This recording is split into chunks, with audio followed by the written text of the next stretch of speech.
नमस्ते, news beats के सभी दर्शकों का इस स्पेशल प्रोग्राम में स्वागत है। और आज मैं इस बात के साथ शुरुआत करना चाहती हूँ कि हमारा देश जो सनातन परंपरा का देश है, गुरु शिष्य परंपरा की भूमि है। यहाँ पर जब आपके भीतर प्रश्न उठते हैं और खासकर अगर वो प्रश्न आध्यात्मिक वजहों से उठ रहे हैं, तो आप गुरु का रुख करते हैं। आप उन लोगों की तरफ जाना चाहते हैं, जहाँ से आपको उत्तर मिलने की उम्मीद है। अब आप सोच रहे होंगे मैं ये प्रश्न और उत्तर की बात क्यों कर रही हूँ? क्योंकि जैसे आप इन दिनों चैनल पर देख रहे हैं, महाकुंभ को लेकर हम लगातार कवरेज भी कर रहे हैं और खबरों का पूरा संसार इस वक़्त महाकुंभ की खबरों से प्रयागराज, उत्तर प्रदेश से आपको हर जगह वो चीज़ें दिखाई दे रही हैं। जिस समय मैं टीवी के लिए नौकरी कर रही थी और जब मुझे ये असाइनमेंट मिलते थे कि मुझे वहां जाकर कवरेज करना है, तो होता क्या था कि आप अजब गजब साधुओं को पकड़िए। आपको भी याद होगा न्यूज की वो हेडलाइन ही चलती थी, देखिए कुंभ के रंग, देखिए अजब गजब साधु, देखिए इन्होंने ये कर दिया वो कर दिया। और मुझे बड़ा कष्ट होता था उस समय कि महाकुंभ जैसा एक आयोजन जहां पर आध्यात्मिक ऊर्जा तो है ही, विचारों का मंथन है और जहां से ज्ञान की गंगा बह रही है और जहां से आप कितना रिसीव कर सकते हैं ये आपकी कैपेबिलिटी पर निर्भर करता है। वहां पर as a journalist, as a media person जिसके पास ये मैं कह लूं ताकत है या अवसर है कि वो उस जानकारी को आगे बढ़ा सकता है, मेरा रोल क्या है? तो मुझे ये चीज बड़ी तंग करती थी। और आज जब मैं अपने लिए काम कर रही हूँ, आप लोगों के लिए काम कर रही हूँ, तो मुझे ऐसा लगा कि महाकुंभ पर हमें जरूर ऐसे लोगों के पास जाना चाहिए, ऐसे स्पिरिचुअल टीचर्स के पास जाना चाहिए जो इसे एक बेहतर तरीके से, जो टीवी आपको नहीं बता पा रहा है, उस सेंस में समझा सके। और इसीलिए आज इस विषय पर मेरे साथ बात करने के लिए स्वामी योगेश्वरानंद गिरी जी हैं। आप स्वामी योग के नाम से भी लोकप्रिय हैं सोशल मीडिया पर। स्वामी जी की बहुत स्ट्रॉन्ग प्रेजेंस है। सबसे पहले तो स्वामी जी आपका बहुत बहुत स्वागत है आज न्यूज बीट्स पर। प्रणाम, नमस्ते। नमस्कार, नमो नारायण। गुजरात धन्यवाद। वलसाड में आप बेस्ड हैं और सनातन परंपरा के लिए बहुत काम कर रहे हैं। मैं स्वामी जी के बारे में जब पढ़ रही थी, तो रामकृष्ण परमहंस और स्वामी विवेकानंद जी की परंपरा से आप आते हैं और यूथ के लिए भी बहुत काम कर रहे हैं कि कैसे उन्हें आध्यात्म की दिशा में प्रैक्टिकल एक्सपीरियंसेस के साथ जोड़ना है। और स्वामी जी देखिए, क्यों मैं आप तक पहुंच पाई, अपने दर्शकों को ये भी बता देती हूँ। कुछ वीडियोस ऐसे आए जिनको सुनकर मुझे ऐसा लगा कि जिस तरह से आपने ये कहानियां एक्सप्लेन की हैं या अपने जीवन के ये अनुभव एक्सप्लेन किए हैं, एक मैं किसी प्लेटफॉर्म पर आपका इंटरव्यू देख रही थी और स्पेसिफिक आपने ऋषिकेश की के एक इंसिडेंट का अपने जीवन से जुड़ा हुआ जिक्र किया। और जिस समय मैंने वो बात सुनी, क्योंकि मैं खुद उत्तराखंड से आती हूँ और ऋषिकेश तो हमारे लिए मतलब घर है, क्योंकि हम गांव जाते हैं, अपने क्षेत्र में जाते हैं, तो ऋषिकेश को पार करके ही हमें आगे जाना होता है।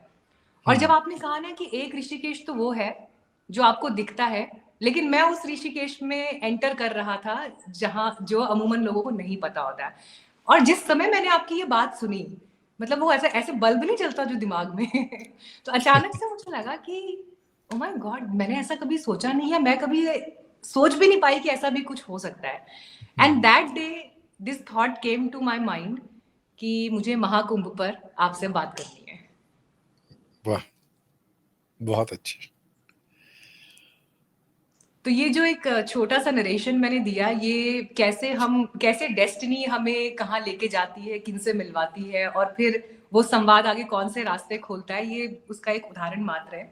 लेकिन चलिए अब महाकुंभ पर ही आते हैं। आयोजन शुरू होने में बस कुछ ही वक्त बाकी बचा है। उससे पहले ये वीडियो हमारे दर्शक देख रहे हैं, 40 करोड़ लोगों के आने की संभावना है स्वामी जी।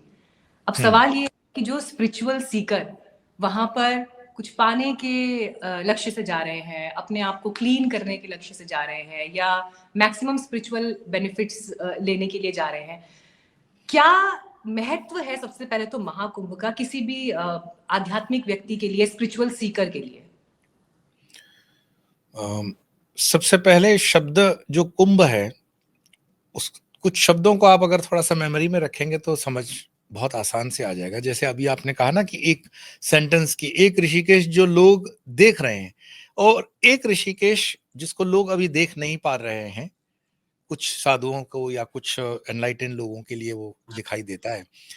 तो महाकुंभ जो अखबारों में आपको दिखता है, टीवी में आपको दिखता है, मीडिया में आपको दिखता है, ये महाकुंभ एक मतलब हाइप क्रिएट किया हुआ महाकुंभ है।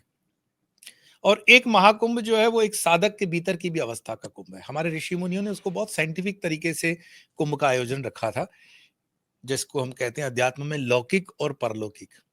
तो लौकिक तो जो धरती से जुड़े हुए कार्य हैं वो है, परलौकिक जो ऊपर की दुनिया के कहेंगे स्पिरिचुअल वर्ल्ड से जुड़े हुए हैं।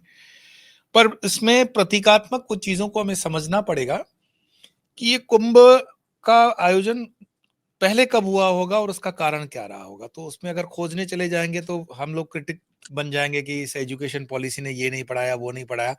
पुराण इसकी जो स्टोरी कहता है वो तो अमृत मंथन से स्टार्ट होती है। इन शॉर्ट, मैं बहुत लंबे में नहीं जाऊंगा। और अमृत मंथन क्यों करना पड़ रहा है कि अमृत की 2 बूंदें देवताओं को विष्णु जी देंगे तो वो सदा के लिए अमर हो जाएंगे। अमर मीन्स कभी मरेंगे नहीं। पर विष्णु कहाँ बैठे हुए हैं? तो विष्णु क्षीर सागर में है। तो क्षीर सागर क्या बोलेंगे हम? तो बोलेंगे दूध का सागर होगा शायद, क्षीर है। तो ऐसा कौन सा खीर है जो समय से आपका फटता भी नहीं है, उसकी एक्सपायरी भी नहीं होती है? So it is not Ksheer Sagar, that means only milk, it is Milky Way. Ksheer Sagar means आकाश गंगा की बात चल रही है और अनंत कोटि ब्रह्मांड उस नायक की बात चल रही है। और जो कुंभ मैं मानता हूं कि इसको हम डिकोड करेंगे तो वो कुंभ धरती से जोड़ करके उस ग्रह को देखा गया है, बिकॉज ये एक पृथ्वी ऐसा ग्रह है पूरे ब्रह्मांड के अंदर जहां पर आपको कर्म की छूट मिलती है। आप कर्म कर सकते हो। बाकी मनुष्य योनि में यह कर्म करने की छूट होती है, देवताओं को भी कर्म नहीं कर सकते, भोग कर सकते हैं, उनकी भोग की योनि है, हमारी कर्म करने की योनि है। तो टोटल 12 कुंभ होते हैं, ये मैं पुराणों से आपको बता रहा हूं। 4 कुंभ धरती पर होते हैं, 8 कुंभ देवलोकों में होते हैं। और कुंभ जो धरती से जुड़े हुए स्थान है 4, आपने देखा उज्जैन, नासिक और प्रयागराज और हरिद्वार। इसका कारण यह है कि जब देव और दानवों के बीच में या सुर और असुरों के बीच में संघर्ष चल रहा था तो उसकी कुछ बूंदें जिन जिन जगहों पे छलक गई वहां पे कुंभ आयोजन होता है। पर क्या मात्र ये कहानी ऐसे ही है? इसमें कुछ मुझे लगता है कि कुछ बहुत गहरा सूत्र है जिसको हम वास्तव में समझने की प्रयास नहीं कर रहे हैं, हमें समझना चाहिए। मान लो 40 करोड़ लोग तो पहुंच जाएंगे, कुंभ नहा लेंगे, तो बाकी के जो 70-80 करोड़ बच गए वो पापी हो जाएंगे क्या? वो भी तो सोचो। जो 40 पहुंच रहे हैं उनको बहुत बहुत धन्यवाद और बहुत बधाई भी। कुंभ मुझे लगता है कि अपने भीतर में जो कहते हैं ना, यथा पिंडे तथा ब्रह्मांडे, जो पिंड में है वो ब्रह्मांड में है। तो जो घट आकाश और मठाकाश की बात चलती है वेदांत में, हालांकि ये बोरिंग टर्म्स लगते हैं पर वेदांत के यही शब्द है, मैं इनका कोई भी पर्यायवाची दूसरा शब्द नहीं दे सकता हूं। तो जो घट, घट मीन्स कुंभ, घट मीन्स दैट पॉट, घट के अंदर जो आकाश है, स्पेस, वही मठाकाश है, वही बृहद आकाश का हिस्सा है। उसके टूट जाने पे आकाश आकाश से मिल जाएगा। सो अमृत की बूंद तो भीतर मनुष्य के भी है, अपने स्वयं के भीतर अमृत है। लेकिन हम अमृत मंथन क्यों नहीं कर पाते हैं? क्योंकि सुर और असुर हमारे बीच दोनों अंदर हैं, है ना? प्लस नेगेटिविटी और माइनस नेगेटिविटी, पॉजिटिविटी नेगेटिविटी दोनों हमारे बीच हैं। तो कौन फिर इंद्र? तो इंद्र अथॉरिटी है। दुर्वासा फिर कौन? जो हम कहें कि ज्ञान अग्नि है, हमारा नॉलेज है, दूरवासा। उससे हम नजदीक इसीलिए नहीं हो पाते हैं क्योंकि ज्ञान अग्नि के साथ आप ज्यादा समय लो ही नहीं पाओगे। आपको ज्ञान आ जाएगा मैं कौन हूं, तो ये सब भ्रष्टाचार रुक जाएगा भाई धरती का। तो ज्ञान अग्नि दुर्वासा दूर है, क्रोधी है वो। और जो हार प्रतीकात्मक उस कहानी में चलता है कि इंद्र को उन्होंने पहनाया है और इंद्र वो हाथ गले से निकाल के ऐरावत हाथी पर रख देते हैं, हाथी सूंड से नीचे कुचल देता है और वो फिर कुचला हुआ हार वापस दुर्वासा के गले में डाल देता है। दुर्वासा क्रोधित हो जाते हैं और श्राप देते हैं कि देव अपनी शक्ति से विहीन हो जाएं। और फिर देवों को शक्ति देने के लिए जैसे हमेशा होता है, सारे देव विष्णु के शरण में जाएंगे। विष्णु कहते हैं कि चलो ऐसा कर लो, अमृत मंथन से अमृत प्राप्त कर लो और होगा। लेकिन अमृत मंथन प्राप्त करने से पहले तो कुछ जो पदार्थ आएंगे बाद में, लास्ट आइटम जो है वो अमृत है। और उसमें भी गड़बड़ ये हो जाती है कि अमृत का घड़ा निकलेगा और वो घड़ा लेकर के जयंत इंद्र का बेटा चला जाता है और फिर उसमें घर्षण होता है। और फिर लास्ट में देवों को मोहिनी अवतार के अंदर विष्णु जी दो दो दो दो दो बूंद पिलाते हैं, उसमें राहु बैठ जाता है और फिर राहु का गले तक अमृत आता है, उसको काट दिया जाता है। अब आप कहोगे ये तो मेथोलॉजी है, लेकिन ये मेथोलॉजी नहीं है, ये सब एक एक टर्म हमारे से जुड़ा हुआ है। एक मैंने कहा लौकिक कुंभ है और एक परलौकिक कुंभ है। लौकिक कुंभ में आपको व्यवस्था लगती है रहने के लिए, आप पूछोगे टेंट है क्या, खाने पीने की व्यवस्थाएं होगी, इंफ्रास्ट्रक्चर क्या होगा, ट्रांसपोर्ट क्या है, गवर्नमेंट ने क्या किया, इसने क्या किया, उसने क्या किया, पहुंचने की ट्रेनें क्या है। लेकिन मैं आपको कबीर के 2 लाइनों में समझाऊं कि गुरु कुम्हार शिष्य कुंभ है, घड़ी घड़ी काढ़े खोट, अंतर हाथ सहारा दे, बाहर बाहें चोट। तो अपने भीतर का भी जो गड़ा है, और वो गुरु जिसको हम सच्चिदानंद स्वरूप कहते हैं, गुरु means it's not a person, it's not individual, Guru means तत्व में, रूप में, वो पूरे ब्रह्मांड में एक ही गुरु अवस्था है। नाम से कोई फर्क नहीं पड़ता, आपकी जो भी साधना है, जो भी आपका इष्ट है, जो भी आपकी मान्यता है, डजंट मेक एनी डिफरेंस, वो गुरु एक ही है। जैसे सूर्य सबके लिए एक है, चंद्र सबके लिए एक है, तारे सबके लिए एक है, सबका गुरु एक है, पर वो देश काल परिस्थिति से मानो कि स्वरूप अलग लिया। तो वो गुरु अपने शिष्य के, गुरु कुम्हार है और शिष्य कुंभ है, यहाँ उस दोहे को समझेंगे कबीर साहब के।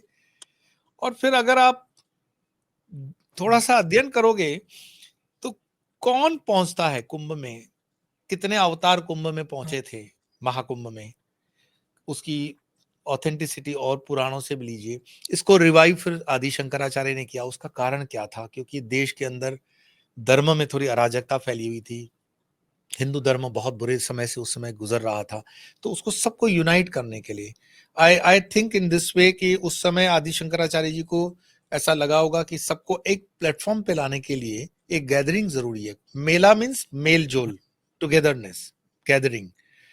तो उसको न्योते का जो तारीख रखा गया, हमारे ऋषि मुनि बड़े साइंटिफिक रहे कि भाई कहाँ आप उसको कैलेंडर देते फिरोगे, या व्हाट्सएप तो उस जमाने में है नहीं, तो पर्टिकुलर नक्षत्रों के ऊपर गणना की गई, तो 12 साल में वो नक्षत्रों की गणना आ जाती है, दैट इज जी साइंटिफिक।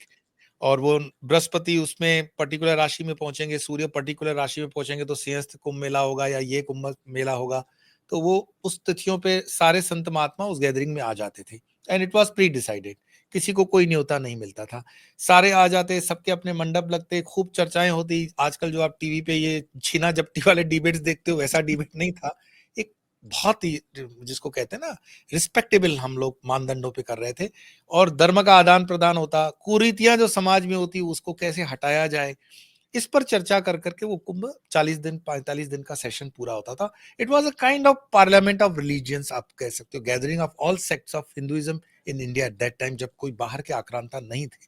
लेकिन धीरे धीरे समय में उसमें पोल्यूशन आया, और आज वर्तमान का कुंभ आप देख ही रहे हो। हम्म बड़े सुंदर तरीके से आपने इसको हमारे दर्शकों के लिए सामने रखा है। और मैं एक्चुअली ये पूछने वाली थी कि ये जो माइंडसेट है कि आप कुंभ में गए और स्नान किया आपने और आपके सारे पाप धुल गए, वो आपने अपने इस पहले ही वक्तव्य में उसको बिल्कुल साफ कर दिया कि जो लोग जा पा रहे हैं वो तो ठीक है, लेकिन जो नहीं जा पा रहे हैं क्या वो पाप के भागी हैं? तो ऐसा नहीं है, ये अपने आप में एक बहुत बड़ा महत्वपूर्ण बिल्कुल। क्लैरिफिकेशन रहा। लेकिन चलिए, जो लोग अब जा भी रहे हैं उनके लिए एक महत्वपूर्ण स्पिरिचुअल जर्नी है, एक एक महत्वपूर्ण डेफिनेटली। आयोजन है जिसके लिए लोग तैयारी भी करते हैं। तो कुंभ में जो लोग जाना चाह रहे हैं, अब कहाँ बुकिंग करेंगे, कहाँ खाना खाएंगे, ये सब तो हो गई जो वैसी तैयारियां हैं। लेकिन स्पिरिचुअल तैयारी क्या करनी चाहिए इंसान को कुंभ जाने से पहले? उसका अपना आचरण, अपना अपने दिन, या अगर वो कोई बेसिक साधना कर रहे हैं या कोई बेसिक रिचुअल्स फॉलो कर रहे हैं, what is a good way to visit Kumbh? It is clearly हमारे जो सनातन धर्म है उसमें फंडामेंटल चीजें बहुत, चाहे वो वैष्णवाइट हो, शिवाइट हो, शक्ति उपासक हो, तांत्रिक हो, मांत्रिक हो, सबके लिए वो पैरामीटर सेम है, कि जिसमें यम नियम आसन ब्रह्मचार्य प्राणायाम विहार सात्विक भोजन, ये सारे पैरामीटर सबके लिए सेम है।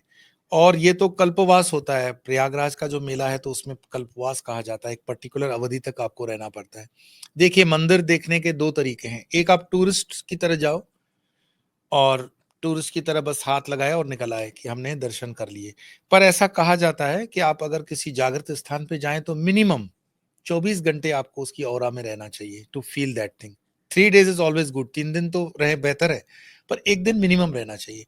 अगर कुंभ में कुछ लोग इसलिए जा रहे हैं कि भाई गाड़ी लेके निकले और पार्क किया, दौड़े और डुबकी लगाई, बस जल्दी जल्दी में फिर गाड़ी में बैठे आ गए और आकर के सबको बता दिया भाई हमने तो डुबकी लगा दी, तो ठीक है, आपका पर्सनल वो थोड़ा बहुत जिसको कहेंगे ईगो सेटिस्फाई हो गया, पर इससे मुझे नहीं लगता कि कोई धर्म का लेना देना है ना। मैं आज ही मतलब एक सूत्र पढ़ रहा था, उसमें मुझे बड़ा अच्छा भी लगा कि मीरा के भी भजन में है कि जो पानी में मीन प्यासी है ना, कि फिर भी वो कहे कि मैं पानी के अंदर रहती हूँ और पानी के अंदर रहते हुए भी वो कह रही है कि मैं प्यासी हूं।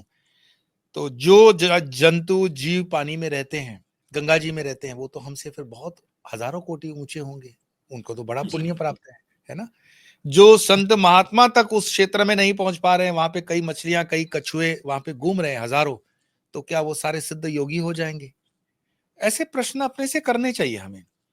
तो जो विभूति रमा रहे हैं, तो दूल में तो मैं जो पढ़ रहा था मैं उसका बता रहा हूँ, किसी के ऊपर जी। मेरा कटाक्ष नहीं है, कि जो गधा है वो तो सारा समय दूल में लपट हो रहा है, तो क्या उसको ब्रह्म ज्ञान हो रहा है ना। तो हमें ये समझना पड़ेगा कि मात्र जल के अंदर डुबकी आपकी मन की अवस्था क्या है, सर्वोपरि भक्ति है, आपका भाव है, आपकी भावना है, व्हाट इज योर इंटेंशन, है ना। छुरी जो है वो सबका काटने का काम कर सकती है, लेकिन वही छुरी जब डॉक्टर के हाथ में होती है तो किसी की जीवन बचाती है, और वही छुरी किसी अपराधी के हाथ में आ जाए तो जीवन ले सकती है। अब इसमें छुरी का दोष नहीं है। तो गंगा जी तो बह रही है, सतत बह रही है, और कुंभ क्षेत्र से भी बहेगी, और उस कुंभ क्षेत्र का प्रभाव जो 7-8 किलोमीटर मिनिमम होता है और 30 किलोमीटर मैक्सिमम होता है, उस सबको लाभ मिलेगा।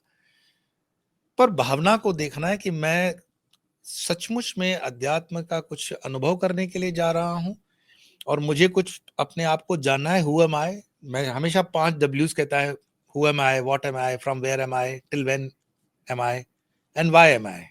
पर उसमें से पहली रमन ऋषि वाली जी जो बात है वो कर लें कि हु एम आई, उसको जानने का प्रयास कुंभ से कम थोड़ा सा ये हम प्रसाद लें। हु एम आई, ये जो नदी बह रही है, ये जो सब हो रहा है, इसको चलाने वाला उस परमात्मा का जो थोड़ा बहुत साक्षात्कार हम अगर कर सके, निराकार के स्वरूप में या साकार के स्वरूप में भी, और एक सात्विक भोजन का, थोड़ी सी तपस्या, यज्ञ दान तप, भगवान श्री कृष्ण जैसे गीता में कहते हैं न त्याजेत, 5वां श्लोक है 17वें अध्याय का, कि यज्ञ दान तप मैं भी नहीं त्याग सकता हूं, ये सबके लिए है। तो यज्ञ मीन्स है सेक्रीफाइस, दान मीन्स है चैरिटी, और तप मीन्स है ऑस्टरिटीज। तो ये तीनों अगर आपके कुंभ में हैं, तो कुंभ थोड़ा आप मान सकते हो सही दिशा में है। लेकिन पता पड़ा कि अभी डुबकी लगाई और बाहर चाइनीज की लारी पे नूडल्स खा रहे हो, तो वो कोई यज्ञ नहीं। या निकले और प्रयागराज से बाहर निकल के काशी में कहीं बियर बार में बैठ करके ड्रिंक कर रहे हो, भाई शाम का मेरा टाइम हो गया, that is not Kumbh. So Kumbh is something great, some it's related to nectar, अपने आत्मा के अमृत को पाने का अवसर है। उस अवसर को अगर हम ले सके तो बहुत अच्छा। जो जा रहे हैं उनको तो चांस है, और जो नहीं जा रहे हैं वो मानसिक रीत से करेंगे। जी। स्वामी जी, आपने तो जैसे एक्सप्लेन ही किया कि कैसे स्नान का, दान का, उपवास का, साधना में अपना एक महत्व है। ये बड़ा एक लेमैन प्रश्न हो सकता है, लेकिन मैं स्टिल ये पूछ रही हूँ आपसे। जब हम कुंभ में डुबकी की बात कर रहे हैं, तो उस जल में उस समय क्या शक्ति है, क्या तत्व है, या अ, पंच तत्वों के भी कॉन्सेप्ट के आधार में अगर बात करें, तो वहां उस जगह का ऑरा कैसे हमको छूता है, या हमारी जो आध्यात्मिक सवाल पूछने की या जिज्ञासाएं जो हैं, उनको और आगे बढ़ाता है, कचोटता है? होता क्या है वहां पर जाकर? मतलब अगर कोई एक रैंडम इंसान एक ब्लैंक माइंड के साथ जा रहा है, तो वहां की पावर कैसे आपको बदल सकती है? ये प्रश्न लेमैन की तरह पूछा है, मैं लेमैन के ही लहजे में जवाब देता हूँ कि एक इंसान है जो सुबह किसी मंदिर के भजन कीर्तन वाले कार्यक्रम में चला जाए, तो उसका जो सर होता है ना, वो राम नाम पे धुन पे झूमता है, हाथ अपने आप बजने लगते हैं। वही इंसान शाम को 8 बजे के बाद जब किसी डिस्को में जाता है, तो उसके पांव थिरकते हैं और उसकी टांगे चलने लगती है। दोनों की ऑरा में क्या अंतर है वो आदमी बता देगा कि मंदिर की फर्क। और ये नो डाउट जो स्पिरिचुअल एटमॉस्फेयर होता है, क्योंकि मास इंटेंशन है, एक प्योरिटी एंड पायसनेस का, एक स्पिरिचुअल फर्वर है, एक ही बस इंटेंशन से हम सब चल रहे हैं। तो वो एनर्जी एंड वाइब्रेशन विज्ञान भी मानता है इसको, और आजकल तो कई गैजेट्स निकले हैं जो ये एनर्जी आपको बता भी देते हैं। तो जैसे मान लो कि फॉर एग्जांपल मंदिर की एनर्जी अपनी है, शमशान की एनर्जी अपनी है, अस्पताल की एनर्जी अपनी है, you feel the difference yourself. तो कुंभ में इतने करोड़ों इंसान जब जा रहे हैं, उस एक परमात्मा पे इंटेंशन लेके जा रहे हैं। अपवाद छोड़ दो, 2-4% हर जगह खराब होते हैं, उन पे मत ध्यान दो, बट मेजोरिटी जो है वो उस परमात्मा के लय में जा रहे हैं, एक धुन में जा रहे हैं। और जो कहानियां पुराण के माध्यम से बताई गई है वो तो है ही, उसमें कोई विरोधाभास मैं नहीं देखता हूं। ये कैटेगरी के ऊपर है, आप उसमें से क्या समझना चाहते हो, है ना। मैक्स तो फर्स्ट स्टैंडर्ड से लेकर के 12th स्टैंडर्ड तक की अपनी क्लास की है। आप कौन से क्लास को बिलोंग करते हो वो पेपर आप सॉल्व कर दोगे, उसके उत्तर आप दे पाओगे, बाकी नहीं दे पाओगे। पर मेरे देखे मुझे लगता है कि ये जो डुबकी लगाई जाती है, ये 3 डुबकियां लगाते हैं। आप देखते हो 3 बार वो डुबकी लगाते हैं, तो 3 क्यों लगाते हैं? तो मुझे लगता है कि ये हमारे सात्विक हों, राजसिक हों, चाहे तामसिक, किसी भी कर्म में हो तो धुल गए। 1 3 डुबकी। फिर डुबकी ही क्यों लगाते हैं? डुबकी लगाते हैं पूरे तालू तक पानी आ जाना चाहिए, ऐसे नहीं नाक तक फिर बाहर निकल आओ ठंड लग गई। पूरे अंदर जाते हैं और कुछ क्षण पानी के भीतर रहकर फिर निकलते हैं। तो उसका मैं प्रतीकात्मक मानता हूं कि वो जो रामकृष्ण परमहंस कहानी बताते हैं विवेकानंद को, कि वो जो परमात्मा से मिलने की तड़प होनी चाहिए, वो कैसी तड़प हो? विवेकानंद को बताते हैं कैसी तड़प हो? तो तुमने पानी में डूबते हुए खुद को पाया है कभी? सांस लेने के लिए जैसे तड़पते हो ना, ऐसे परमात्मा से मिलने के लिए तुम्हारे भीतर तड़प हो। तो ये कुंभ एक प्रतीकात्मक है कि तुम अपने परमात्मा से मिलने के लिए वो तड़प कैसे पैदा करोगे? तो डुबकी लगाओ, देखो श्वास के लिए तड़प आई, और फिर 3 डुबकी लगाई, सत्व, रज और तम की संस्कार हटाए, और फिर ऐसे कई और मल्टीपल उसके एक्सप्लेनेशन हो सकते हैं। बट लेमन के लिए मुझे लगता है इतना ही पर्याप्त है कि इट्स रियली मतलब बहुत ही आध्यात्मिक अनुभव इसमें किया जा सकता है। वाओ! मतलब मैं मुझे गूज़बम्प्स हो रहे हैं आपकी बात सुन के, जैसे आपने कहा कि श्वास जब रुके तो कैसा लगना चाहिए। माइंडसेट क्या होना चाहिए उस टाइम?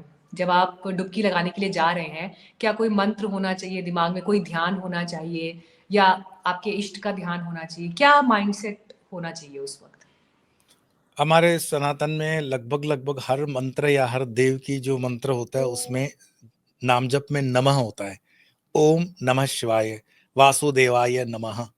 तो ये नमः क्यों है? ये नमः इसीलिए है कि आपने अपने मन को उल्टा कर दिया। आप मन को उल्टा कर दो, मन नमः हो जाएगा। मन को जब झुका दोगे तो फिर मन नहीं रहेगा। मन तब तक रहता है जब तक मन को सीधा रखते हो। मन को उल्टा कर दो तो नमः हो गया। तो नमन करने ही तो हम जा रहे हैं। अब जब गंगा बह रही है तो अगर मेरे इष्ट शिव हैं तो वो ओम नमः शिवाय से रहूंगा, कोई कृष्ण के हैं तो वासुदेवाय नमः रहे। जो जिसका है वो नमन में आ गया। और नमन होना इज नॉट बैड। हम बड़े बुजुर्गों के आगे भी जो नमन करते हैं, आज जी। हमने एक दूसरे को अभिवादन किया, वो भी नमन, नमहस्ते था। तो मन को नमः कर दिया। मेन थिंग इज आपको मन को मारना नहीं है, मन को समझ के उसको समझा देना है कि भाई तुम्हारी वजह से सब गड़बड़ हो रही है। ये जो आपादापी, दौड़ा दौड़ी, गाड़ियां, लग्जरीज लाइफ, मटेरियलिस्टिक लाइफ, इसको छोड़ छाड़ के तो कुंभ में जा रहे हो। अभी भी अगर याद है कि ऑफिस में कुछ काम पेंडिंग है, डुबकी लगा के 10 बजे जाके कॉल कर लूंगा, तो वो कुंभ ठीक नहीं है ना? तो इट इज बेटर कि आप रिलैक्स मोड पे जाए, एंजॉय करें उसको, और मन को नमा कर दें। तो नमा को कोई कॉल नहीं करेगा, मन को सब कॉल कर लेंगे। तो आप नमा हो जाओ, कुंभ सक्सेस हो जाएगा आपका। जी, बहुत बहुत सुंदर।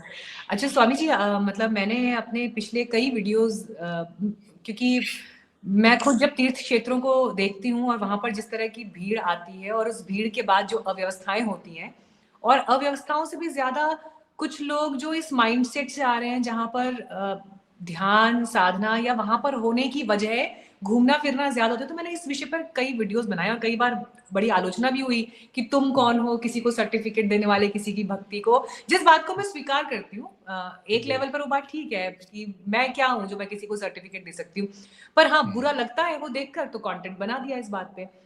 अब मैं आपसे ये समझना चाह रही हूँ, जो तीर्थ क्षेत्रों में जो ये भीड़ उमड़ रही है, ये खुद उमड़ रही है, इसके पीछे सोशल मीडिया की एक ताकत और उसका एक इन्फ्लुएंस है? या फिर आप ये भी मानते हैं कि अब जैसे फॉर एग्ज़ाम्पल आज आपका और हमारा ही जो ये संवाद हो रहा है, अब कुछ लोग इसको सुनेंगे, आपकी कुछ बातों से वो प्रभावित होंगे या कुछ चीज़ें उनको क्लिक, जैसे मैंने आपका एक संवाद सुना, मुझे लगा आपसे बात करनी चाहिए। तो शायद एक उत्सुकता, एक जिज्ञासा है, जिसकी खोज में लोग दौड़ रहे हैं। उसका एक एक पहलू ये भी है, और जहाँ रास्ता दिखता है वो वहाँ जा रहे हैं कि शायद यहाँ जाकर हमें हमारे जवाब मिल जाएँगे या यहाँ जाकर कुछ बदल जाएगा। तो एक तो इस भीड़ की वजह से तीर्थों में जो घट रहा है, उस पर एक संतुलन क्या होना चाहिए, पॉइंट 1। और क्या लोगों को खुद को रेगुलेट करने की ज़रूरत है, तीर्थों पर जाते हुए, ऐसे स्थानों पर जाते हुए? मतलब 40 करोड़, एक प्रयागराज जैसे छोटे शहर में 40 करोड़ लोगों के आने का क्या मतलब है, ये हमको हर लिहाज से सोचना होगा। नहीं नहीं, उस लिहाज से तो फिर महाभारत की युद्ध में 18 अक्षणी सेना जो जमा हुई है, that is much more than 40 crore. देश काल जी। से क्या हो जाता है, आजकल सुविधाएं बहुत इजीली अवेलेबल हैं।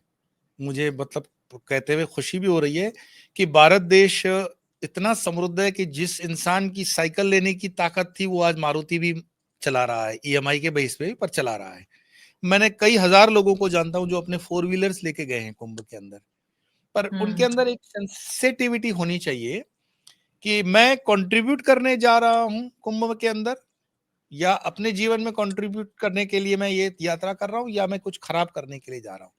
अगर संसाधन हैं तो ठीक है, बट इसके जो साइड इफेक्ट्स रहेंगे कि इतनी व्हीकल्स उस एरिया में जा रही हैं, तो लोग ये डेफिनेटली कहेंगे कि आपको हिंदू त्योहारों पे ही कमेंट करना पड़ता है क्या, होली में पानी खराब हो रहा है कि पटाखों से प्रदूषण हो रहा है ना? जी। नहीं, लोगों के पास धन आया है, भारत देश समृद्ध हुआ है, इसलिए समृद्धि का ये प्रतीक भी है। सोशल मीडिया ने पॉजिटिवली इन चीजों को बहुत हाईलाइट किया है, काफी रील्स वगैरह एनकरेज करते हैं लोगों को और मोटिवेट करते हैं इन चीजों को यात्रा करने के लिए। और जो ये टूरिज्म के कॉरिडोर्स बन रहे हैं, ये एक किस्म से व्यवसायिक रूप भी ले रहे हैं, काफी लोगों को इससे रोटी रोजी भी मिल रही है, काफी इकोनॉमी के अंदर कंट्रीब्यूशन हो रहा है, धर्म का भी उसमें अच्छा उत्थान है। समाज के अंदर अलग अलग लोग जब मिलते हैं, दक्षिण वाला उत्तर से, पूरब वाला पश्चिम से, तो एटलीस्ट कुछ थोड़ा बहुत एक दूसरे को समझने का प्रयास करते हैं, तो वो एक बॉन्डिंग, मेरे ख्याल से ये पॉजिटिवली मैं सारे बता रहा हूँ। और इसमें नेगेटिव ये हो जाता है कि जब हम खुद थोड़ा सा जो होता है ना, पैनिक करना शुरू कर देते हैं या खुद अपेक्षाओं अपनी बढ़ा देते हैं, सुविधाओं में कम हो गई सुविधाएं, खुद नियम तोड़ रहे हैं, तो तब चीजें का एक्सीडेंट होता है। आपने देखा पिछले दिनों जो तिरुपति के अंदर भी हुआ, वो लोगों की अनकंट्रोल भीड़, सरकार तो अपनी तरफ से कितना काम करेगी, सरकार सब थोड़ी करती है। ये हम्म। मेला है तो धार्मिक मेला है, हिंदुओं का मेला है, सरकार तो उसमें सहयोग दे रही है आपको, सरकार पूरी जवाबदारी नहीं दे रही है। सरकार कोई इंश्योरेंस पॉलिसी नहीं है कि आप गलती करो वो पे कर देगी। पर वो आध्यात्मिक व्यक्ति जो होता है स्पिरिचुअल, उसको खुद की सेल्फ एक कॉन्शियसनेस होती है। आध्यात्मिक व्यक्ति वही है जो स्वयं में गंभीर है, जो स्वयं जागृत है, जो स्वयं जानता है कि मुझे कहाँ थूकना है, कहाँ नहीं थूकना है, कहाँ बैठना है, कहाँ नहीं बैठना है, कहाँ दौड़ना है, कहाँ नहीं दौड़ना है, कहाँ खाना है, कहाँ नहीं खाना। आध्यात्मिक को ट्यूटर की जरूरत नहीं होती, या सूचना नहीं लगी रहती है हर फलक पर कि अनजाने व्यक्ति से खाइए मत, सामान की आप खुद की निगरानी करने लगिए, ब्ला ब्ला ब्ला। ये सब चीजों लगाने की क्या जरूरत है? क्या आज भी हम इतने अनपढ़ हैं, या आज भी हम इतने अनसिविलाइज्ड हैं? मैं कभी कभी देखता हूँ कि इन मेलों को नियंत्रित करने के लिए पुलिस के हाथ में लाठी होती है। हम कोई जानवर हैं? मतलब मैं ये व्यक्तिगत आपको अपना बता रहा हूँ। तो मतलब कहीं ना कहीं हम अनसिविलाइज्ड भी कोई क्राउड है जिसको सिविलाइज करने के लिए ये लठ का प्रयोग भी हो रहा है, और होता है, लाठीचार्ज होता है। तो ये क्यों हो रहा है? कि अगर हम गंभीर हो जाएं, हम सिंसियर हो जाएं, और हमारे अंदर इतनी चेतना और होश आ जाए, इट इज गुड। मटेरियलिस्टिकली हमने ग्रो कर लिया, बट अभी भी हमें मैनर्स से और सिविक सेंस से, जिसको कहते हैं सिविक सेंस, थोड़ा डेवलप करना पड़ेगा। हिंदुस्तानी हम थोड़े से पीछे हैं, मानना पड़ेगा इस चीज को। हम्म। और स्पेशली तीर्थ जैसी जगह पर जहां आप जा रहे हैं, तो देखिए दर्शन तो सबको होंगे, लेकिन अगर आप लाइन मेंटेन कर लेंगे, एक दूसरे बिल्कुल। के ऊपर धक्का मुक्की नहीं करेंगे, तो बहुत सारी चीजें तो अपने लेवल पर ही भी बेहतर हो जाती हैं। ये एक्चुअली सबको भी समझने की जरूरत है। उत्तर प्रदेश पर मैं थोड़ा और बात करना चाहूंगी, क्योंकि देखिए अब कुंभ को लेकर हम आध्यात्मिक महत्व की बात कर रहे हैं, सब चीजें हो रही हैं, लेकिन उसका राजनीतिक पहलू भी है ही। और धर्म और राजनीति को आप बहुत ज्यादा तो वैसे अलग नहीं कर पाएंगे जब उस पर सार्वजनिक चर्चाएं छिड़ती हैं। कहीं ना कहीं से वो धाराएं आपस में मिलती ही हैं। योगी आदित्यनाथ, क्योंकि वो खुद गोरक्षपीठ के भी महंत हैं, पीठाधीश्वर है और जी। उनके आने उनके सत्ता में आने के बाद से जिस तरह का अटेंशन, या जिस तरह से कुंभ की ब्रांडिंग, कुंभ को कैसे और बड़े लेवल पर लेकर जाना है, साधु संत समाज की तरफ से भी उसकी काफी प्रशंसा होती है। जब आप इसको एक डिस्टेंस से देखते हैं, क्या आपको लगता है कि सनातन को लेकर जो प्रयास बीइंग चीफ मिनिस्टर उनके होते हुए हो रहे हैं, वो किस दिशा में जाते हुए दिख रहे हैं? और यहाँ से आगे पॉलिटिकल माइलेज के रूप में, मतलब अगर आप कोई ओपिनियन रखते हैं और आप शेयर करना चाहें, तो I keep it open for you. देखिए मीनाक्षी जी, मैं निष्पक्ष भाव से कहूं आपको, एक एक सिटीजन होने के नाते मैं ये बात आपको पहले बता रहा हूं कि भारत देश के अंदर वर्तमान में केंद्र में बीजेपी सरकार है और यूपी में बीजेपी सरकार है। और बीजेपी सरकार को वोट, उसका कोर वोट कौन, वोटर कौन है? हिंदू। इसमें शर्म करने की क्या बात है? बीजेपी अगर सत्ता में है तो हिंदुओं की वजह से है, और अगर उत्तर प्रदेश में योगी आदित्यनाथ मुख्यमंत्री हैं तो दया दृष्टि तो हिंदुओं की है। अब वो हिंदुओं का वोट लेकर काम नहीं करेंगे तो किसका काम करेंगे? करना ही पड़ेगा भाई। वोटर की हम्म अपेक्षा है। वोटर ने आपको सेंटर में बिठाया है, तो हिंदू वोटर जब आपको सेंटर में बिठाएगा तो हिंदू अपेक्षा रखेगा। सेक्युलर जब वोट करेगा तो सेक्युलर अपेक्षा रखेगा, और जो कोई दूसरे अन्य धर्म का रखेगा वो अपनी अपेक्षाएं रखेगा। ये हम देख भी रहे हैं हर राज्य में। तो यहाँ हम्म आदित्यनाथ जी जो कर रहे हैं, योगी आदित्यनाथ जी जो कर रहे हैं, ये उनका पॉलिटिकल कंपल्शन भी है। करना पड़ेगा, उनको करना भी हम्म चाहिए। हाँ, हम्म फायदा फायदा तो उसका मिलना ही है। ये फायदा खुला हुआ था, पूर्व पहले की जो सरकारें थी उनके पास भी था, लेकिन तब क्या हम्म था, हिंदू एक मतलब जिसको बोलते हैं संगठित नहीं था। पिछले 10 सालों से अगर आप देखोगे, मैं इसको पॉलिटिकल स्टेटमेंट नहीं करना चाहूंगा क्योंकि हम कुंभ पे बात कर रहे हैं, पर हिंदू संगठित हुआ है 10 साल के अंदर। और जी ये चीज जिसने समझी, उसने उसको बराबर से, मतलब जिसको कहते हैं ना कि बुना भी लिया, या आप कहोगे मिल्किंग, उसको दोहन किया। तो हिंदू संगठित है, और हिंदू संगठित का जो पॉलिटिकल पार्टीज फायदा लेना चाहती हैं वो ले भी रही हैं, और जो नहीं लेना चाहती है वो नहीं भी ले रही हैं। तो मुझे हम्म लगता है कि ये अपेक्षा वोटर की है, उनको करना भी पड़ेगा, उसमें पीछे हटने का कोई कारण नहीं बनता। और ये टैक्स पेयर का पैसे से हो रहा है, तो टैक्स पेयर 80% कौन है? हिंदू ही तो है। तो हिंदू हम्म के पैसे से हिंदू का कार्य न करोगे तो किसका कार्य करोगे? ये कोई बहुत बड़ी बात नहीं है। मेरे ख्याल से इससे अच्छा और किया जा सकता है, और करना चाहिए, और बढ़ चढ़ के करना चाहिए। और मेरे ख्याल से जिस तरह से ये अभी, हालांकि अभी तो आयोजन शुरू हो रहा है, लेकिन सक्सेसफुल होगा इसमें कोई डाउट नहीं है, जिस तरह से प्रयास हो रहे हैं और जिस तरह से तैयारियां हैं। और एक हमेशा आपके पास भी अपना एक रिपोर्ट कार्ड होता है ना, जिसे लेकर फिर आप लोगों के पास जाते हैं कि देखिए जी, ये हमारा काम है, ये हमने करके दिखाया। और 40 करोड़ लोगों की एक गैदरिंग, विश्व तक उसकी प्रसिद्धि हम लेकर गए। लेकिन इसी बीच अभी जब वो अलग अलग न्यूज प्लेटफॉर्म्स पे बात कर रहे हैं, तो अभी मैं रिसेंटली उनका एक इंटरव्यू देख रही थी। हालांकि ये विषय अलग था कि जहां पर मंदिर मस्जिद पर जो विवाद चल रहे हैं, या जहां पर खुदाई को लेकर, सर्वे को लेकर चर्चाएं चल रही हैं, उस पर वो रिस्पॉन्ड कर रहे थे। लेकिन हम्म उन्होंने कहा कि कुंभ में मुस्लिम समुदाय को लेकर टिप्पणी थी कि हम्म अगर कोई ऐसा तत्व होगा जिसका उस पर विश्वास नहीं है, या जो उस बिलीफ से नहीं आते हैं, तो फिर हम्म हम उसका भी इंतजाम करके रखेंगे। तो उसके बाद कई और साधु संत समाज की तरफ से भी, कई अखाड़ों की तरफ से कहा गया कि मुस्लिम्स को एंट्री देने की जरूरत नहीं है, उनका क्या काम है यहाँ पर। तो जब हम्म इस तरह की बातें होती हैं, तो इसे हमें किस नजर से देखना चाहिए? धार्मिक आयोजन है, नो डाउट, लेकिन प्रयागराज की जो अपनी एक कल्चरल और जो एक वहाँ की जो एक आबादी जिस तरह से रही है, फिर इसका एक आर्थिक पहलू भी है। जो लोग वहां दुकानें लगाते हैं, जिनके वहां पर काम है, जो वहां पर सर्विस देंगे, तो अब ऐसी बातें होने लगेंगी अगर, तो इसको किस नजरिए से देखा जाए? और क्या यहाँ पर भी कोई बैलेंस बनाने की दिशा में काम करना चाहिए, या फिर इसको कंप्लीटली एक धार्मिक आयोजन की नजर से ही इस पर फैसला किया जाए, डिसीजन मेकिंग ली जाए? देश के गीता में एक श्लोक है कि राष्ट्र के जो अग्रणी पुरुष होते हैं ना, अग्रणी पुरुष जो करते हैं, पीछे वाले उनको फॉलो करते हैं। ठीक है। नेहरू के जमाने में सऊदीया का शेख विजिट करने आया था हिंदुस्तान में, और उसने एक फरमाइश की थी कि जब मैं निकलूंगा काशी के गलियों से तो सारे मंदिरों को डकवा दिया जाए। तो नेहरू ने ये काम किया था। ये इतिहास का काला पन्ना है, it is on record, check कर लेना। सारी काशी के मंदिरों को ढक दिया गया था, क्योंकि वो काशी का मतलब जो मंदिर का दर्शन शेख को ना हो। तो नेहरू करे तो सही, और आदित्यनाथ करे तो गलत। भाई, हिंदुओं का मेला है, हिंदुओं की गैदरिंग है। इससे मैं समझता हूं कि भारतीय सनातनी मुस्लिम को सीखना चाहिए कि इस देश की संस्कृति और इस देश के संस्कार में अगर मिलजुल के चलना है तो ये एक तरफ से नहीं होगा। 70 साल से हिंदू प्रयास कर रहा है, बहुत अच्छे से प्रयास कर रहा है। कहीं ना कहीं खोट उनकी तरफ से चल रही है, और थोड़ा सा मुझे लगता है कि उनमें भी जो कुछ हल्के लोग उस तरफ हैं, मुस्लिम समुदाय के मुल्ले वगैरह, तो उसमें क्या होता है कि जो वो स्टेटमेंट करते हैं या जिस तरह की वो बयानबाजी करते हैं, वो दोनों समुदायों के बीच में गैप क्रिएट कर रहा है। भारत देश बहुतियात में हिंदू है, हिंदू राष्ट्र था और रहेगा।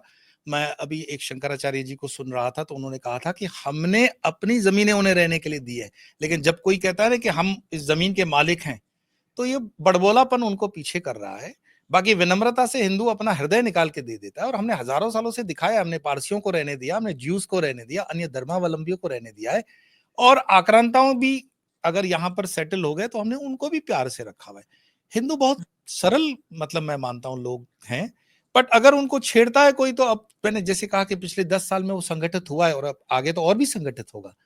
पढ़े लिखे मुस्लिम समुदाय के नेताओं का काम है कि इसको कैसे हम ब्रिज कर सकते हैं पॉजिटिवली, तो अभी भी मौका है, किया जा सकता है। बाकी इसमें बुरे मानने की बात नहीं है। मेले में मेरे ख्याल से ये बहुत सही निर्णय है और अन्य धर्मावलंबी नहीं होना चाहिए।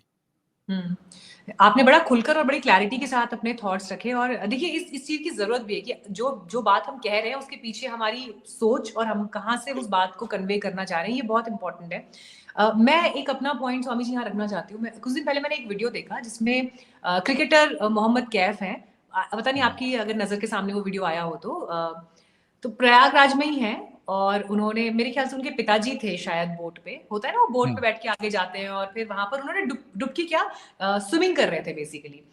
तो किसी ने वो साइड से वीडियो रिकॉर्ड किया है तो ये कहा कि अरे स्विमिंग पूल, तो उन्होंने कहा अरे स्विमिंग पूल कहाँ, यमुना जी में जो हमने तो यमुना जी में रहकर हमने तैराकी सीखी है और ये बात तो कहीं और मिल नहीं सकती। और एक पीस मतलब एक सुकून जो मोहम्मद कैफ के चेहरे पर है और ये क्लियर दिख रहा है कि कोई दिखावे वाला वीडियो नहीं है कि कुछ हमने बनाने के लिए, एक नॉर्मल बातचीत है, मतलब बहुत ही, अगर मैं उसको वैसी भाषा में बोलूं, बड़ा स्वीट सा वीडियो है।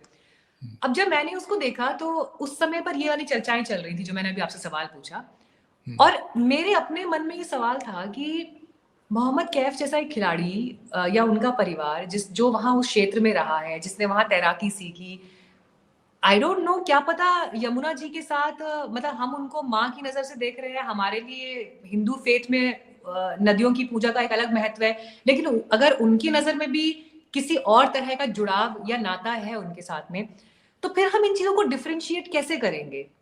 अब अगर एक कोई बीइंग अ मुस्लिम वहां आना चाह रहा है और जिसका एक एक है नाता, फॉर एग्जाम्पल अभी जाकिर हुसैन साहब थे तबला वादक, वो जिस तरह से कहते हैं कि सरस्वती के मंत्र मेरे कानों में, मेरी तो वही सरस्वती है, वीणा है, तो ये चीज हम कैसे डिफरेंशिएट करेंगे? यहाँ पर मैं थोड़ा सा एक कंफ्यूजन कह लूं या एक द्वंद पाती हूँ अपने विचारों में।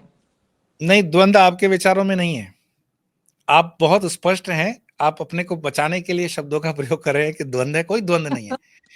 किसी हिंदू के लिए हिंदुस्तान में द्वंद नहीं है। द्वंद है तो भारत के मुसलमान के मन में द्वंद है कि या तो वो खुद को अरब की औलाद बनाए या वो सनातनी मुसलमान कहलाए। आपको क्या शर्म है कि एक बात लॉजिकली समझ लेना मीनाक्षी जी, कि कुछ अरब आक्रांता इस देश में आए थे, लेकिन जब उन्होंने इस देश में अपने आप को बसाना शुरू किया तो स्त्रियां तो हिंदू ही थी उनकी। तो सारे हिंदुस्तान के मुसलमान जिनकी औलाद है उनकी माएं तो हिंदू हैं। तो ये बात बोलने और स्वीकार करने में कहां दिक्कत है? और अगर आप ये स्वीकार कर लेते तो आप सनातनी मुसलमान हो, सनातनी मुसलमान का गर्व क्यों नहीं लेते हो? अगर आप सनातनी मुसलमान हो तो वो गंगा भी उतनी आपकी है, जमुना भी आपकी है, तब गंगा जमुनी सरस्वती जो आप बोलते हो तहजीब तब मिलती है। पर आप सारा का सारा अरब की तरह आपका व्यवहार है, विचार है, उनकी चीजें कर रहे हो है। आप जब भी कुछ लिखते हो तो जरूरी है कि आप अरबी को प्राथमिकता दो। आप क्यों नहीं हिंदी के शब्दों का प्रयोग करो? किया जा सकता है, थोड़े खुले मन के हो जाओ। और दूसरे देशों में हो रहा है। तुर्की के अंदर जो अजान होती है वो तुर्किश में होती है, अरबी में नहीं होती है। हमारे यहाँ पर क्यों हमारी भाषा के अंदर अजान नहीं होती है? होनी चाहिए। आप उर्दू में कर लो, उर्दू हमारी भाषा है, हिंदुस्तान की भाषा है, उर्दू में करो अजान।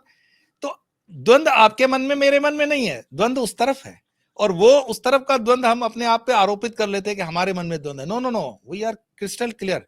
तुम एक कदम आगे बढ़ाओगे, हम 10 कदम आगे बढ़ा देंगे, और हमने बढ़ाए हैं, हजारों सालों से हमने बढ़ाए हैं।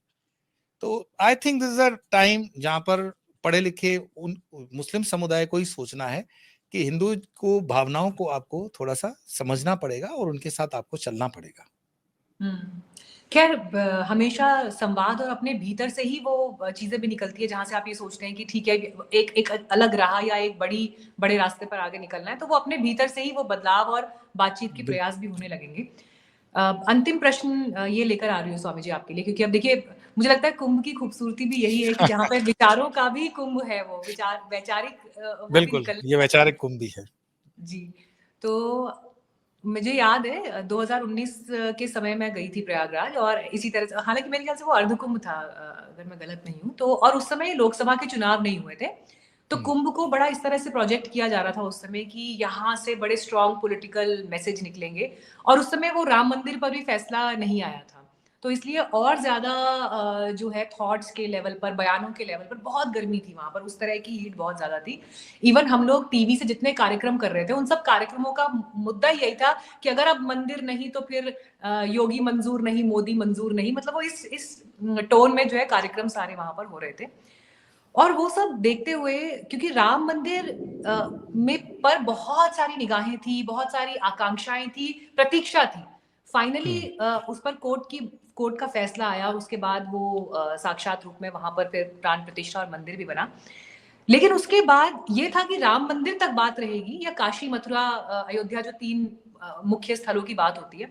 अब उसके बाद संभल का एक विषय खुल गया है, फिर यूपी में बदायूं का एक विषय खुल गया है, अजमेर शरीफ का खुल गया है। मुझे मालूम है, इससे पहले भी आपकी और जो मेरी बात हुई उसमें यही है कि आप अपने गौरव को प्राप्त करना चाहते हैं, या जो एक दबी हुई परिस्थिति आपकी रही, अब उस पर रिटेलिएशन भी निकल कर आ रहा है। लेकिन अब सवाल ये है कि क्या हमारी प्रायोरिटी अब आज की तारीख में, जितने भी मंदिर तोड़े गए, मैं कुछ डेटा देख रही थी, हिंदू संगठनों ने जो डेटा रिलीज किया, 60,000 मंदिर तोड़े गए हैं।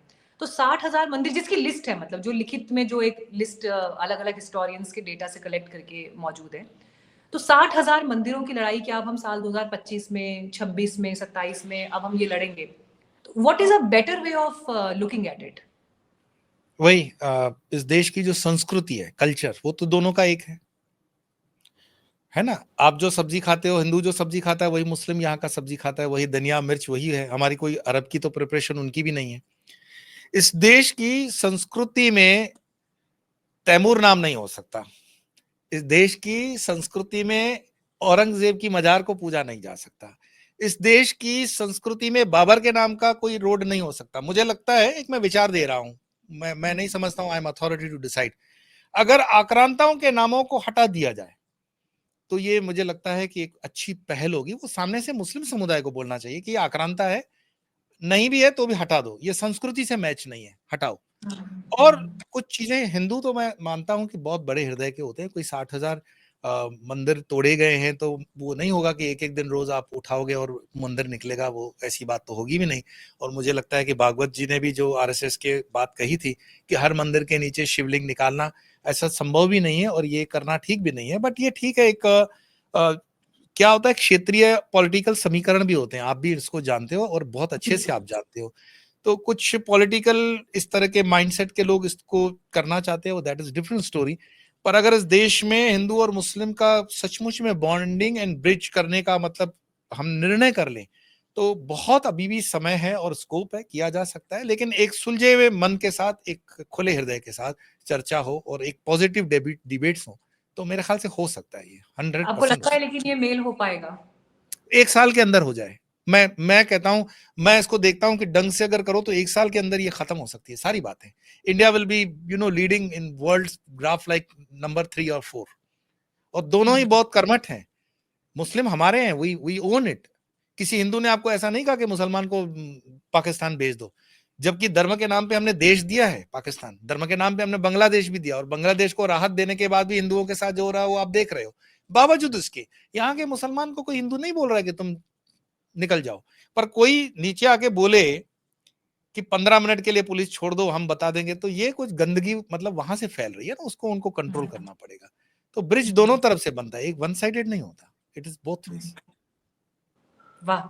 और मुझे लगता है कि ब्रिजेस बनाने की कोशिश ही हमेशा होनी चाहिए, बिल्कुल ब्रिजेस जलाने की या तोड़ने की कोशिश नहीं होनी चाहिए। बिल्कुल, कुंभ में वो एक ज्यादा स्वस्थ ब्रिजेस ही बने समाज हैं। और जी, और वही एक स्वस्थ समाज और लोकतंत्र के लिए सबसे, मुझे लगता है, आदर्श बिल्कुल स्थिति हो सकती है। और बिल्कुल बिल्कुल। अल्टीमेटली कुंभ भी है तो वो इसी बात करें कि इतने लोग उस मेले में आ रहे हैं, तो आदान-प्रदान विचारों का हो रहा है, एनर्जी का तो चलिए हो ही रहा है, और स्पिरिचुअल बेनिफिट्स लेने की बात हो रही है। आप जा रहे हैं कुंभ? आप जाएँगे?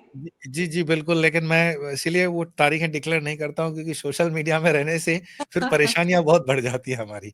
बट जी, यस, मैं कुंभ में रहूंगा, बिल्कुल जी। रहूंगा। चलिए, बहुत-बहुत शुभकामनाएँ स्वामी जी आपको, और क्या पता अगर ऐसा अवसर हुआ कि जिस समय आप गए, अगर वहाँ आने का अवसर उस समय कुछ अगर टाइमिंग मैच हुई, तो ज़रूर कोशिश करेंगे कि प्रयागराज से कोई एक कार्यक्रम जो है अपने दर्शकों के लिए ला सकें। बस जाते-जाते मैं चाहूँगी कुछ भी आप प्रयागराज के बारे में और वहाँ के महत्व के बारे में अगर हमारे दर्शकों को बताना चाहें, तो फिर उसके साथ बातचीत को विराम देंगे। अ, ये आप जो बोल रहे हैं वो ऐसा ही है जैसे सूर्य को मैं दीपक दिखाऊं। प्रयागराज अपने आप में, जो प्रयाग का अर्थ होता है संस्कृत के अंदर, दो पॉइंट्स का मिलन, यहाँ गंगा जमुना सरस्वती। हमने पूरा, अगर मुझे लगता है कि कुंभ इस देश की संस्कृति और सनातन पे विचार किया, तो जो गंगा जमुना और सरस्वती इस देश की अलग अलग धाराएं एक जगह संगम करती हैं, तो इस देश में रहने वाले प्रत्येक धर्म के, दर्शन के, विचार के लोग अगर एक होकर के संगम में नदियां रह सकती है तो हम क्यों नहीं रह सकते। इस शुभ विचार और शुभ भावना के साथ सबका कुंभ हो और हम भारत, एक भारत की तरह और नेक भारत की तरह आगे बढ़े, यही मैं संदेश देना चाहूंगा। क्या बात है, बहुत खूब। और इसी आकांक्षा के साथ, इसी प्रार्थना के साथ बहुत धन्यवाद आपका आज हमको इतना समय देने के लिए और अपने इन विचारों के ज़रिए हमारे अनुभव को और रिच करने के लिए। बहुत थैंक यू, धन्यवाद। थैंक यू सो धन्यवाद मच। मजा।